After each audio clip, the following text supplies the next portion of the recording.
तो सबसे पहले वो लम्हा मैं आपको दिखाना चाहता हूं जब chief justice of India DY Chandrachud का गुस्सा फट पड़ा था। मुद्दा था चंडीगढ़ मेयर चुनावों में वहां के प्रिजाइडिंग ऑफिसर अनिल मसीह की विवादास्पद भूमिका। गुस्सा इस कदर था चंद्रचूड़ साहब में कि उन्होंने यह तक कह दिया कि यह लोकतंत्र की हत्या है। इस प्रिजाइडिंग ऑफिसर को बुलाओ, हम इसे सबक सिखाएंगे। उस लम्हे को देखिए। मगर इस लम्हे को दिखाने के बाद मैं कुछ सवाल पूछना चाहूंगा कि यह गुस्सा क्यों था और यह गुस्सा कभी कभार ही सामने क्यों आता है। सुनिए और देखिए किस तरह से DY चंद्रचूड़ साहब नाराज हुए थे। Simply appalled by what has happened. Your lordships may see the entire video. Your lordships may see the ballot papers if required or not. Is this behavior of a returning officer? Looks at the camera, defaces the ballot, and obviously where there is a cross at the bottom, he just keeps it into the tray. The moment there's a cross at the top, the man defaces the ballot and then looks at the camera to see who's looking at him. But so far as that observation concerned, my lord, Please tell your returning officer that the Supreme Court is watching over him. And we will not allow democracy to be murdered like this. your lordships may kindly The only thing, the great stabilizing force in this country is the purity of the electoral process. correct, but And no what has dispute happened on here? that. But there cannot be any dispute on that. What has happened here? But my lord, your lordships have only one side of the picture. My lord, your lordships have not got the. दोस्तों, आप में से कई लोग जानते हैं कि मैं DY चंद्रचूड़ साहब का बहुत बड़ा फैन हूं, उनका बहुत बड़ा प्रशंसक हूं, क्योंकि इस दौर में जब लोकतांत्रिक मूल्यों को कुचला जा रहा है, कम से कम भाषण के स्तर पर, कम से कम बोलने के स्तर पर, वो कई बार चीजें बोलते हैं जो कि बाकी जजेस कहने से डरते हैं। मगर उनके आलोचक ये भी कहते हैं कि भाई कथनी और करनी में फर्क है। आज DY चंद्रचूड़ साहब जरूर यह कह रहे हैं कि लोकतंत्र की हत्या हो गई है, जिसकी वजह से उनके तेवर सख्त दिखाई दे रहे हैं। मगर कई लोग यह कह रहे हैं कि इस गुस्से की वजह क्या है। कहीं गुस्से की वजह यह तो नहीं कि जब यह सब हो रहा था सुप्रीम कोर्ट में, तब 2 या 3 विदेशी जज भी वहां बैठे हुए थे। वो देखना चाहते थे कि भारतीय सुप्रीम कोर्ट किस तरह से चलता है। कहीं उनका गुस्सा उस वजह से तो नहीं था, उन्हें दिखाने के लिए कि लोकतंत्र को बचाने वाले अभी जिंदा हैं। मगर माफ कीजिएगा चंद्रचूड़ साहब, अक्सर मैंने देखा है कि सुप्रीम कोर्ट की कथनी और करनी में फर्क होता है जहां तक लोकतांत्रिक मूल्यों को बचाने वाली बात होती है। मगर सबसे पहले दोस्तों, मैं आपको वो वीडियो दिखाना चाहता हूं, प्रिजाइडिंग ऑफिसर अनिल मसीह का वो वीडियो अपने स्क्रीन पर देखिए। इसी वीडियो से नाराज हुए थे DY चंद्रचूड़ साहब। इस वीडियो में आप देख सकते हैं ये व्यक्ति जो है वो बैलेट पेपर्स के साथ कुछ हेराफेरी कर रहा है, कथित तौर पर हेराफेरी कर रहा है। फिर वो कैमरे की तरफ देखना शुरू करता है। भाव ऐसा है मानो चोरी पकड़ी गई हो। ये वीडियो अपने आप में बहुत कुछ बतलाता है दोस्तों। सबसे शॉकिंग बात, इस सरकार के भारतीय जनता पार्टी के पालतू पत्रकार इसमें भी निर्वाण ढूंढने की कोशिश कर रहे थे। कहने का अर्थ यह है कि इसे भी वो जायज ठहराने की कोशिश कर रहे थे। मुद्दा यह नहीं कि अनिल मसीह प्रिजाइडिंग ऑफिसर था, मुद्दा यह कि अनिल मसीह भारतीय जनता पार्टी का सदस्य है। ऐसे में हम यह कैसे उम्मीद कर सकते हैं कि यह व्यक्ति निष्पक्ष होकर काम करेगा, क्योंकि इस अमृतकाल में, इस संज्ञोल युग में ऐसे कई मौके आए हैं जब लोकसभा के अध्यक्ष ओम बिरला और राज्यसभा के सभापति जगदीप धनखड़ के आचरण पर सवाल उठाए गए हैं, जहां यह कहा गया है कि जहां तक सत्ताधारी भाजपा की बात होती है, ये लोग कोई एक्शन नहीं लेते, मगर विपक्ष को लेकर इनके तेवर तमतमाए रहते हैं। इसीलिए आज की तारीख में हर नौकरशाह पर या तो दबाव है कि वो सत्ता के हिसाब से काम करे, भाजपा के हिसाब से काम करे, या फिर नौकरशाह खुद ही भाजपा ही है। अनिल मसीह कहने को एक प्रिजाइडिंग ऑफिसर, कायदे से यह व्यक्ति निष्पक्ष होना चाहिए था, मगर यह आचरण जो है शर्मिंदगी की एक मिसाल पेश कर रहा है कि यह व्यक्ति कथित तौर पर हेराफेरी कर रहा है और फिर कैमरे की तरफ देखता है। आज ढेरों सवाल हैं इस पर। सुप्रीम कोर्ट ने क्या क्या कहा, मैं आपको पढ़ के सुनाना चाहता हूं। सुनवाई के दौरान सुप्रीम कोर्ट ने रिटर्निंग ऑफिसर को कड़ी फटकार लगाई। Chief justice of India DY Chandrachud ने कहा कि रिटर्निंग ऑफिसर ने जो किया है वो लोकतंत्र की हत्या जैसा है। वीडियो में साफ दिख रहा है कि वो कैमरे में देख रहा है और बैलेट पेपर को खराब कर रहा है। इस अफसर पर कानूनी कार्रवाई करनी चाहिए। कोर्ट ने कहा, चुनाव की पवित्रता बरकरार रखने के लिए चंडीगढ़ मेयर चुनाव की डिटेल पंजाब हरियाणा हाईकोर्ट के रजिस्ट्रार के पास जमा होंगे। हम लोकतंत्र की हत्या नहीं होने देंगे। मैं आपको बतला दूं दोस्तों, अभिषेक मनु सिंघवी जो हैं वो नुमाइंदगी कर रहे थे दूसरे पक्ष की, और ये जो याचिका सुप्रीम कोर्ट में आई है वो आम आदमी पार्टी के एक पार्षद की याचिका है और वकील थे अभिषेक मनु सिंघवी।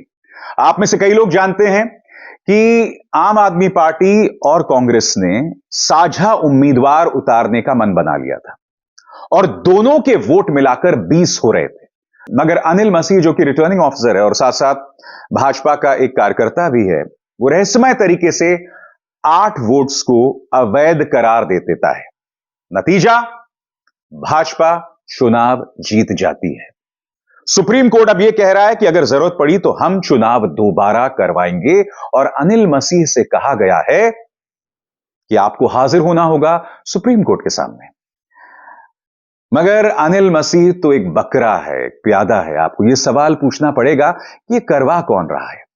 और जाहिर सी बात है दोस्तों, यह सवाल का जवाब इतना कठिन नहीं है, जवाब बहुत आसान है। सवाल भाजपा करवा रही है और ऐसी ढेरों मिसालें हैं जहां लोकतांत्रिक मूल्यों की धज्जियां उड़ाई जाती हैं, क्योंकि भारतीय जनता पार्टी का सिर्फ एक मकसद है, जो भी मुकाबला हो उसमें हम जीतें। साम दाम दंड भेद से, पैसे की मदद से, एजेंसीज की मदद से, प्रचार तंत्र के जरिए, और वही हमें चंडीगढ़ मेयर चुनावों में दिखाई दिया। पहले जो तस्वीर लोकतंत्र को शर्मिंदा करती रही, और उसके बाद आपने देखा होगा प्रचार तंत्र से जुड़े जो गुर्गे थे वो इस तस्वीर में भी भाजपा को जायज ठहराने की कोशिश कर रहे थे। मगर आज सुप्रीम कोर्ट से मेरे कुछ सवाल हैं। मैं आपको याद दिलाना चाहूंगा कि यही अभिषेक मनु सिंघवी थे, आपके सामने आए थे, chief justice of India DY Chandrachud के सामने आए थे कि जांच एजेंसीज जो हैं वो लगातार विपक्ष के नेताओं पर निशाना साध रही हैं, आपसे हमें संरक्षण चाहिए। तब आपने क्या कहा था? तब आपने कहा था कि भाई हम कोई ब्लैंकेट ऑर्डर जारी नहीं कर सकते, मगर आप हमारे सामने इंडिविजुअल केसेस लेकर आइए, व्यक्तिगत मामले लेकर आइए, हम उस पर निष्पक्षता से काम करेंगे। हुआ क्या?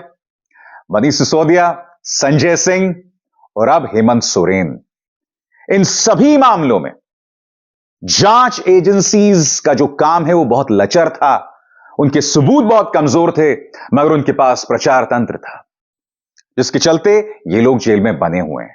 शॉकिंग बात यह है कि मनीष सिसोदिया के मामले में तो खुद सुप्रीम कोर्ट ने कहा था कि जो इस वक्त जांच एजेंसीज का केस है वो 1 मिनट अदालत में जिरह के दौरान नहीं टिक पाएगा। ये मेरे शब्द नहीं है, ये सुप्रीम कोर्ट के शब्द हैं।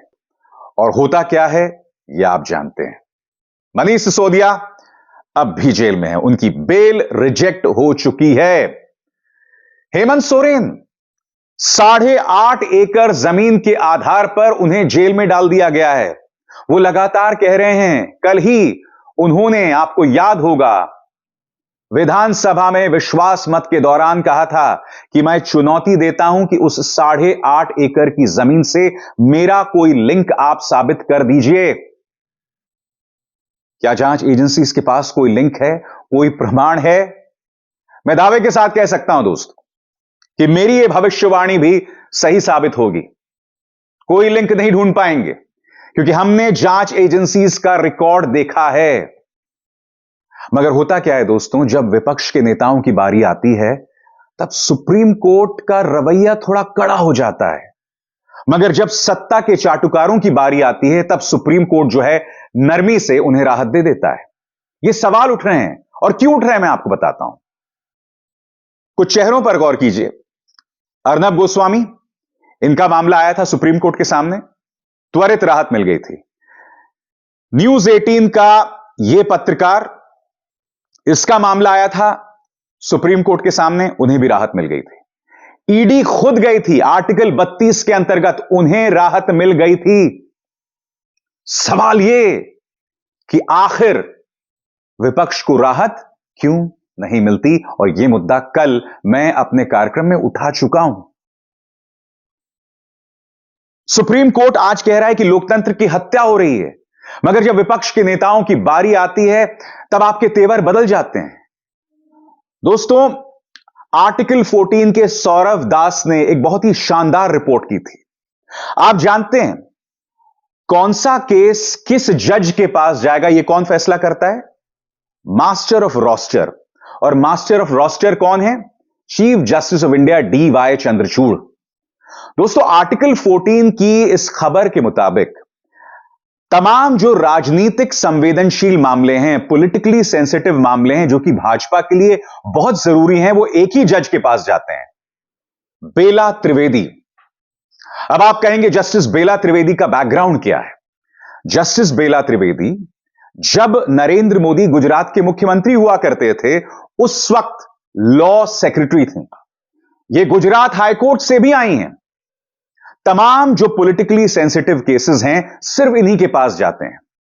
और जो तमाम नियम कानून हैं, उसकी धज्जियां उड़ाई जा रही हैं।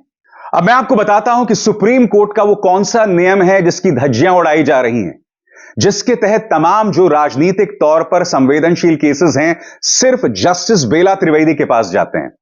आपकी स्क्रीन पर rule number 6 under cases quorum and listing of the supreme court Handbook on Practice and Procedure and Office Procedure mandates if first quorum the presiding judge is not available on a particular day on account of retirement, the case shall be listed before the judge constituting the second quorum, the next senior most judge.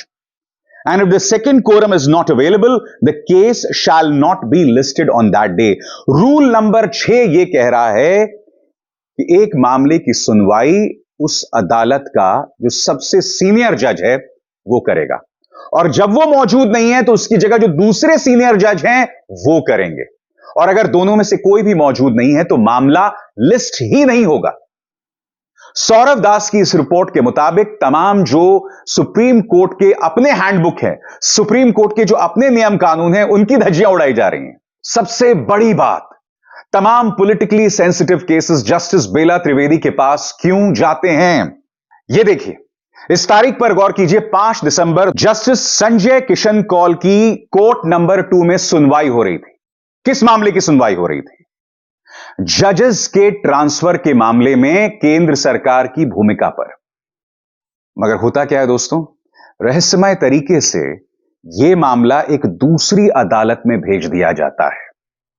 रहस्यमय तरीके से खुद justice Sanjay Kishan Kaul हैरत में पड़ जाते हैं, और वो क्या बोलते हैं मैं आपको पढ़ के सुनाना चाहता हूं। I will just say one thing, I have not deleted the matter। यानी कि इस मामले को मैंने दूसरी अदालत में नहीं भेजा, मैंने इस मामले को नहीं हटाया। आगे, justice Kaul said in the court, I am sure the chief justice knows about it, some things are best left unsaid। उन्होंने कहा कि chief justice of India DY Chandrachud को इस मामले के बारे में पता होगा। कुछ मामलों में चुप्पी साधे रहना ही बेहतर होता है। ये कोई और नहीं, सुप्रीम कोर्ट के जज कह रहे थे। कुछ मामले जो मोदी सरकार के हिसाब से बहुत सेंसिटिव हैं, उन मामलों को अचानक दूसरी अदालतों में भेज दिया जाता है। खुद जज इस बात को लेकर हैरत में है। बहुत अच्छा लगा chief justice of India DY Chandrachud की आपने चंडीगढ़ मेयर चुनावों में अपने तेवर दिखाए। आपने बतलाया कि टाइगर अभी जिंदा है, मगर मैंने आपके सामने ढेरों मिसालें बताई कि किस तरह से नियम कानूनों की धज्जियां उड़ाई जा रही हैं सुप्रीम कोर्ट के अंदर। किस तरह से जब विपक्ष के नेताओं की बारी आती है तो हमें साफ तौर पर विपक्ष के नेताओं और सत्ता के चाटुकारों के बीच में दोहरे मापदंड दिखाई देते हैं। मैं समझना चाहता हूं तब यह आक्रोश कहां जाता है, तब लोकतंत्र की हत्या क्यों नहीं होती। मैं उम्मीद करता हूं इन मुद्दों पर ध्यान दिया जाएगा। अभिसार शर्मा को दीजिए इजाजत। नमस्कार।